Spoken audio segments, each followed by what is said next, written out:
রাজধানীর যাত্রাবাড়িতে আসাদুল হক বাবু হত্যা মামলায় বেসরকারি টিভি চ্যানেল মাই টিভির চেয়ারম্যান নাসির উদ্দিন সাথীর 5 দিনের রিমান্ড মঞ্জুর করেছেন আদালত। নোয়াখালী কোম্পানিগঞ্জে বিএনপির দু গ্রুপের পাল্টাপাল্টি সংবাদ সম্মেলন। নির্বাচন কমিশনের সিনিয়র সচিব আখতার আহমেদ বলেছেন, নির্বাচনী কর্মপরিকল্পনার খসড়া চূড়ান্ত করা হয়েছে, আর চলতি সপ্তাহে চূড়ান্ত রোডম্যাপ প্রকাশ করা হবে। বগুড়ায় জেলা গোয়েন্দা শাখা ডিবি পুলিশের অভিযানে আন্তজেলা ডাকাত চক্রের 5 সক্রিয় সদস্যকে গ্রেফতার করা হয়েছে। এ সময় তাদের কাছ থেকে ডাকাতির কাজে ব্যবহৃত 2টি ট্রাক এবং ডাকাতি হওয়া গরু বিক্রির নগদ 1,05,000 টাকা উদ্ধার করা হয়।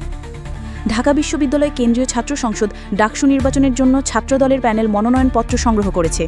ভিপি পদে প্রার্থী হয়েছেন আবিদুল ইসলাম খান। সোমবার ঢাবির সিনেট ভবনে ডাকসুর প্রধান রিটার্নিং কর্মকর্তার কার্যালয় থেকে মনোনয়নপত্র সংগ্রহ করেন তিনি।